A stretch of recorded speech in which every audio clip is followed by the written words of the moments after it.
It's okay to be sad.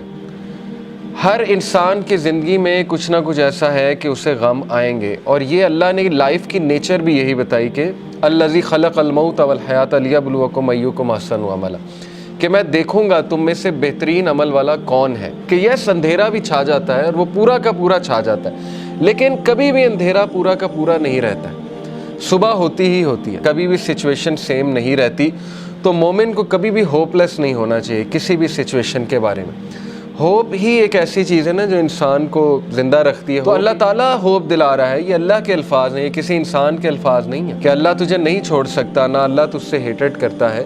بس یہ اللہ کے کچھ طریقے ہوتے ہیں انسان کو ٹیسٹ کرنے کے لیے، انسان کو کچھ سکھانے کے لیے، کیونکہ یہ دنیا کی زندگی تو ہے ہی بہت ٹیمپرری. اصل میں آخرت کی زندگی ہے، وہاں پہ آپ کا ریوارڈ جمع ہو رہا ہے. اللہ کے ہاں دیر ہو سکتی ہے لیکن اندھیر نہیں ہے. ٹھیک ہے نا، اس کی بہت سی حکمت ہے اس دیر کی. اللہ تعالیٰ پتہ نہیں آپ کو کیا ریمائنڈر دینا چاہ رہا ہے، آپ سے کیا آپ کو ٹھیک کرنا چاہ رہا ہے، آپ کے کون سے سکلز کو باہر لانا چاہ رہا ہے اللہ. کیا وہ ہی نہیں جانے گا جس نے تمہیں تخلیق کیا ہے؟ کیا اس کو ہی نہیں پتا کہ تم کس سچویشن میں ہو، تم کس غم میں ہو؟ اللہ سے ہوپ لگائیں گے نا تو ایمپٹی ہینڈ نہیں آئیں گے. نو تو ہے ہی نہیں نا، ہوپ لیسنس تو ہے ہی نہیں اللہ کے ہاں.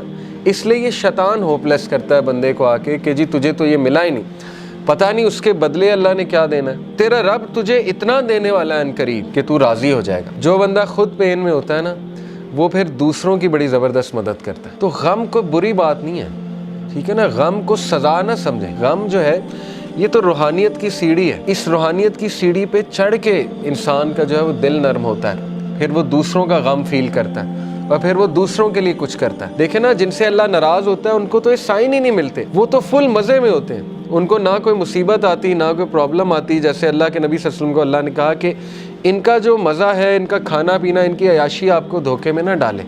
یہ اللہ تعالیٰ ان کو ڈھیل دے رہا ہے، یعنی اللہ ان سے اس حد تک ناراض ہو چکا ہے کہ اللہ ان کی کیئر ہی نہیں کر رہا. جس شخص سے اللہ ناراض ہو جاتا ہے تو پھر اللہ کے نبی نے کہا کہ پھر اللہ تعالیٰ اس کی وہ بھٹکتا رہے اور وہ جس وادی میں مرے اللہ کو اس کی کوئی فکر نہیں ہے.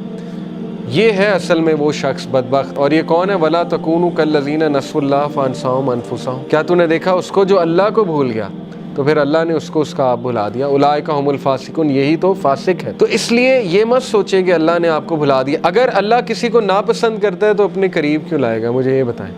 ٹھیک ہے نا، ایک بندہ کہیں اور جا سکتا ہے، کلاس میں آ گیا ہے، دین کا لیکچر سننے آ گیا، کیا یہ نشانی نہیں ہے کہ اللہ اس سے راضی ہے؟ ورنہ تو اللہ تعالیٰ چاہتا اسے کہیں اور لے جاتا، اللہ اس کی کیئر چھوڑ دیتا. اگر ایک بندہ گناہ میں اور وہ دعا کیے جا رہا ہے اللہ سے کہ اللہ مجھے کسی طرح نکال دے اس سے، تو اللہ تعالیٰ اس کو شاید کوئی غم بھیج دے، کوئی ٹیسٹ اور ٹرائل میں ڈال دے اور وہ بندہ اللہ کے قریب آ جائے. اللہ سے امید لگانی ہے، انسانوں سے نہیں. بیچ میں کوئی پھر وہ شرک نہیں ہونا چاہیے، بیچ میں نہیں کوئی ہونا چاہیے اینٹیٹی. ساری کی ساری امید اللہ تعالیٰ سے ہے. پھر آپ دیکھیں اللہ تعالیٰ جلد آپ کو ایسی چیز دے دے گا کہ آپ کا غم اللہ ہلکا کر دے گا.